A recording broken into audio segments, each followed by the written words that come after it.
Presiden Joko Widodo meresmikan Papua Youth Creative Hub yang berada di Jayapura, Papua pada Selasa, 21 Maret 2023. Dalam kesempatan itu, Presiden juga meluncurkan produk-produk inovasi dari lembaga yang mewadahi kreativitas anak muda Papua itu. Kepala negara menjelaskan alasan mengapa pemerintah membangun fasilitas tersebut. Menurutnya, pemerintah ingin memberikan kesempatan kepada anak-anak muda yang memiliki kreativitas, inovasi, keinginan besar untuk bergerak di bidang fashion, peternakan, perikanan. Semuanya memiliki kesempatan karena semua memiliki peluang di tanah Papua masih sangat besar sekali untuk bisa anak-anak muda masuk, tutur Jokowi.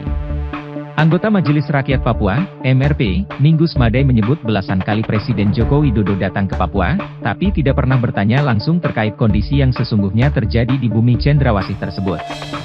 Minggus menyebut, Jokowi bahkan tak pernah bertanya terkait konflik yang terjadi di Papua. Setiap kunjungan, kata dia, Jokowi hanya datang lalu pergi lagi. Sehingga, tak mengherankan jika setumpuk permasalahan di Papua tak pernah selesai. 19 kali kunjungan Jokowi ke Papua tidak menyelesaikan satupun persoalan. Pak Presiden turun naik mobil sampai ke tempat tujuan lalu kembali. Dia tidak tanya di Papua terjadi apa, daerah konflik mana, penyelesaian seperti apa. Pak Presiden tidak tanya itu, kata Minggus dalam diskusi daring, Rabu 23 Februari. Padahal, kata Minggus, banyak permasalahan yang terjadi di Papua. Ia berkata, beberapa permasalahan itu diantaranya pemekaran, konflik, pelanggaran HAM dan tumpang tindih peraturan perundang-undangan. Menurutnya, semua permasalahan itu bisa saja diselesaikan dengan cepat jika Jokowi mengajak dialog orang Papua. Namun, sayangnya Jokowi tidak melakukan itu dalam 19 kali kunjungannya. Ia menyebut, jika Jokowi tidak bersedia melakukan dialog dengan dimediasi pihak ketiga, maka seharusnya bisa dilakukan secara langsung.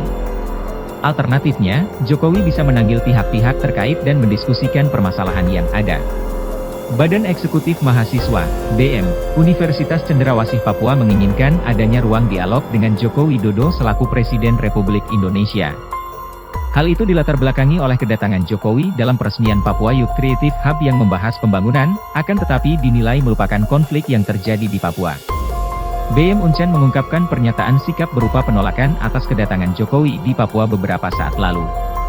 Adapun penolakan tersebut karena penduduk Papua sedang berduka akibat konflik yang ada dan mengalami pengungsian besar-besaran. Pemerintah dinilai belum memberikan solusi, namun malah datang dengan kepentingan pembangunan di Jayapura, Papua. Menurutnya, yang dibutuhkan di Papua selain adanya pembangunan suprastruktur, yaitu dengan penghilangan pendekatan pembangunan militeristik. Lanjutnya, perlu diciptakan rasa aman dalam membangun Papua dan menghentikan aktivitas militer serta migran ke Papua.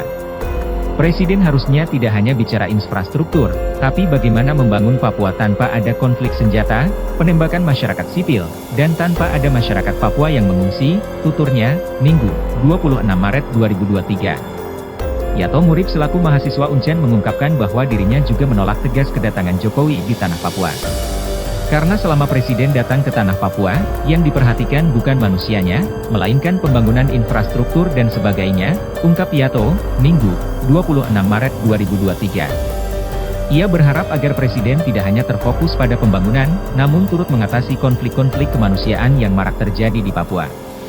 Hal senada juga diungkapkan Direktur Aliansi Demokrasi untuk Papua, Latifah Anum Siregar, dalam seminar nasional bertajuk, Pesta Demokrasi 2024. Papua ini sekarang jadi daerah konflik terpanjang di Indonesia. Papua ini dana APBD-nya masuk di 6 besar, tetapi angka kemiskinannya paling rendah. Ini paradoks loh. Paradoks, uang banyak, tapi IPM-nya rendah. Ini paradoks. Kenapa Papua terus bergolak? Kenapa konflik terus bertambah? 2 tahun belakangan ini hampir semua tempat berkonflik. Merata, yang tidak pernah ada konflik, kenapa? Ini harusnya jadi pertanyaan pemerintah. Jadi pemerintah harus refleksi tentang kebijakan pembangunannya di Papua. Karena ada konflik, karena ada aksi kekerasan, makanya ada terjadi masalah kedua, pelanggaran HAM. Karena ada pelanggaran HAM, ya kan sibuk perang, pembangunan tidak dilaksanakan, jadinya pembangunan menjadi gagal. Karena pembangunan menjadi gagal, hak orang asli Papua tidak dipenuhi, makanya terjadi marginalisasi dan diskriminasi.